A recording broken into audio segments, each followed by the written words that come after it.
Welcome to the Devil's Digest Week 4 game preview. ASU opening Pac-12 play against the defending Pac-12 champion Utah. On top of that, it'll mark the first game under interim head coach Sean Aguano, so a ton of interesting things to follow. I'm Nick Borgia. Alongside me is our publisher, Hode Urbino. And Hode, this game, just so much passion and so much emotion will be on the line, but it's a fine line you have to be careful of, especially when you're matched up against the 13th ranked team in the country. Yeah, absolutely right, Nick. I think there's definitely a lot of passion that is going on here with players just feeling rejuvenated. I know the fan base is definitely feeling rejuvenated. You see on social media, and it's really as if everybody has been giving a second chance at life, if you will. But ultimately, it depends what's going to happen between the lines on Saturday, and how can you channel this new team culture, this new extreme high level of passion and emotion really in a positive way. And look, we're going to talk about it in a few more minutes. If ASU wanted to bounce back from a very disappointing non-conference loss against Eastern Michigan, if ASU wanted to start the Sean Aguano era, so to speak, on a right foot, I don't think the doctor really ordered a team like Utah for you to do that.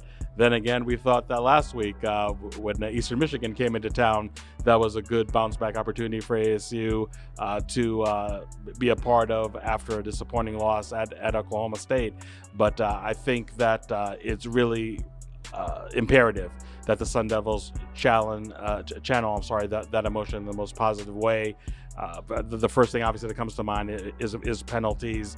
It's really been a cruel deja vu in this young 2022 season when you're seeing that one of the most frustrating elements, one of the aspects that absolutely has handcuffed ASU severely in 2021 is not going away so far in 2022.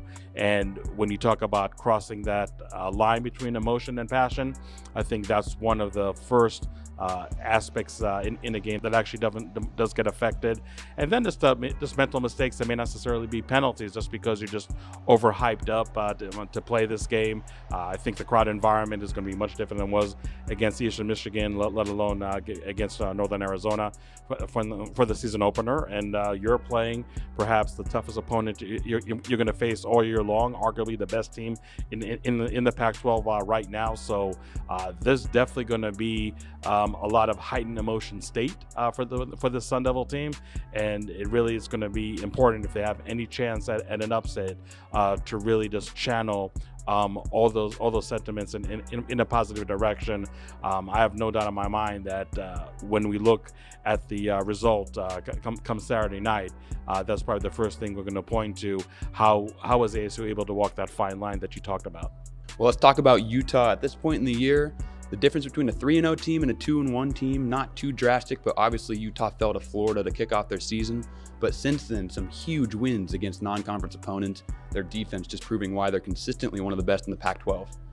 Yeah, and in a way, it's maybe a Utah team that's a little hard to figure. I mean, obliterating Southern Utah, obliterating a San Diego State team, which to me is a little bit of an enigma. This is an Aztec team that won 12 games last year and already lost at home to U of A. Wasn't even in the game against Utah. Actually had to play 3 quarterbacks if you talk about the Utah defense and the effect that they can have. So yeah, I don't really how much you can take away from those games. So you point to that week 1 game at Florida on the road, and obviously it's not a world beater Florida team. They came down to earth, I think, the week later when they lost to Kentucky. So again, the fact that Utah lost to Florida, what can you really make of that team? I think if there's one really ironic element of this is that Anthony Richardson, the quarterback who was the backup of Emory Jones, the current ASU quarterback in 2021, really wreaked some havoc on that Utah defense, just exercising his dual threat skills to the nth tee.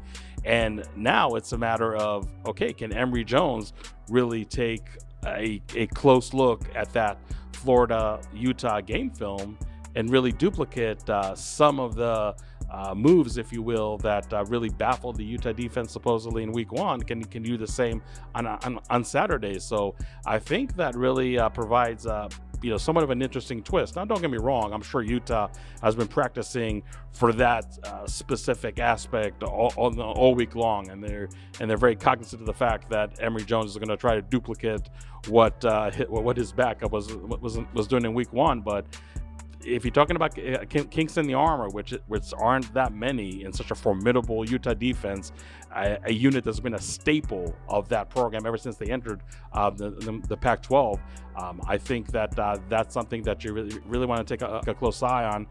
You obviously talk about the passing game, and I know we talked about this ad nauseum. I'm just really waiting for that team aspect to finally step up to the table. We thought we saw it against Oklahoma State. Definitely did not see it against Eastern Michigan last week, and that's probably putting it kindly. And now you're facing a Utah team which does have a good secondary, but more importantly has a very good front seven that's going to apply more pressure, I think, than any team so far in this young 2022 season has put on the front five for Arizona State. So I'm just really curious to see how they deal with that pressure, and if Emory Jones is the one that actually has to win the game with his arm rather than his feet, how much that affects adversely or in a positive manner the ASU offense. That's going to be one of the biggest keys of the game, the way I see it. But either way, even if ASU were to win this game, it's definitely going to be an uphill battle against an excellent Utah defense, which again, this may not be a whole lot to learn based on the results of the first 3 weeks, but I have no doubt in my mind that it's going to be anything but an easy test for ASU on Saturday on that side of the ball. Well, speaking of quarterbacks, Utah has one of their own. Cam Rising, arguably one of the best returning quarterbacks of the Pac-12 this season, just leads such a balanced attack for Utah. And on top of that, Utah loves to utilize their tight ends, which is something that ASU has kind of aspired to do. Yeah, that's another ironic twist in this game. Brant Keefe and Dalton Kincaid are two tight ends that have terrorized the entire Pac-12, not only ASU last year, the bread and butter of their passing game, and then some. And if ASU is not able to take one or both players out of the equation for the Utah offense, it's really going to be a long night in Tempe on Saturday. And it's not that their running game is really taking a step back. When we talk about a formidable defense being woven into the DNA of this Utah program, the strong running game has always been a part of that. Tavion Thomas, a running back who really had a very slow start to the season, and I don't know if his game against ASU last year was his breakout game, but definitely was one of the best games he had in his Utah career to date. He's definitely one running back that ASU is some way somehow is going to have to contain, even though his performance in this 2022 season has been a little up and down. But I think that ASU is probably going to be content on defense to really let Cam Rising beat him with his arm. But at the same time, some way, somehow, they really need to contain one or both tight ends. Obviously, that's something that a lot of teams have not only tried to do this year, but also tried to do last year with not a whole lot of success, as Utah was the Pac-12 champion last season. But that's really the formula to try and stop Utah. And again, it's just kind of ironic that ASU has been talking for years and years about getting tight ends involved in the game, and they got a blueprint not too far from them, if you will, in Utah that's able to do it really successfully. If I'm the ASU staff, that's all I'm running at the scout team defense this year is just two tight end sets, running every route known to man. And let's see if that practice preparation can somehow help them against that talented duo of tight ends. And these two teams in particular have kind of developed a rivalry over the years. If you look on Twitter or any other social media, a lot of different things going on. And along with that, all that passion and emotion that I mentioned earlier, new interim head coach on the sidelines for this game, just so much going on for ASU. But when it comes to either side of the ball and the different disparities between these two teams, how do you think ASU is going to stack up against Utah on Saturday night? Well, the ironic thing, Nick, is that we talk about all the passion and emotion that ASU is going to play with which really I think is going to be undeniable. What the materializes on the scoreboard, that might be a different story. But the ironic other side of the coin of that is Utah, even though not having a horrible season by any means so far, has really been known to have a lot of slow starts this year. So if they're going to really meet a very amped up Arizona State team and have that quote-unquote typical slow start that's kind of defining them in 2022, you really wonder how much ASU can take advantage on either side of the ball, or maybe both sides of the ball for that matter. So that's going to be something really interesting to see. Look, ASU is definitely the wounded animal right now. And even though they're very excited, as we mentioned, but with a new interim head coach and maybe just a new way of doing things in practice off the field, maybe all that change can result in some positives. It's still a team that really has a lot to prove. A team that had a disappointing loss in Oklahoma State, but showed some encouraging signs, and the week later, playing a much inferior opponent, a 3-touchdown underdog, it's like they really reverted to 10 steps back. And I think that Utah, I'm not necessarily coming with a chip on their shoulder, but they're the Pac-12 champions. They know that everybody is gunning for them.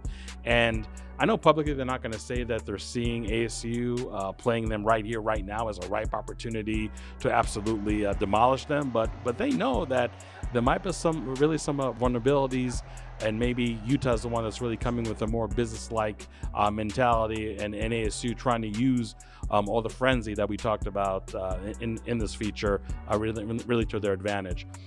I think that ASU definitely can hang with Utah for more than a quarter or two.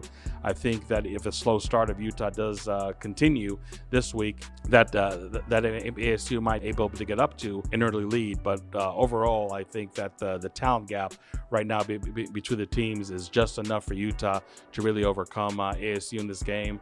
Again, I know there's going to be a lot of hoping and wishing that this new Sean Aguano era can really start on the right foot, and needless to say that a win against Utah would absolutely do a 180-degree turn mood in this building and on this campus. But I do think Utah ultimately is going to prevail on Saturday night, winning 28-17.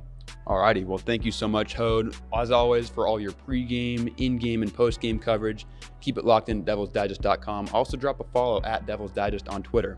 For Hode Urbino and the rest of Devils Digest, I'm Nick Borgia. We appreciate you tuning in, and we'll see you on Saturday night.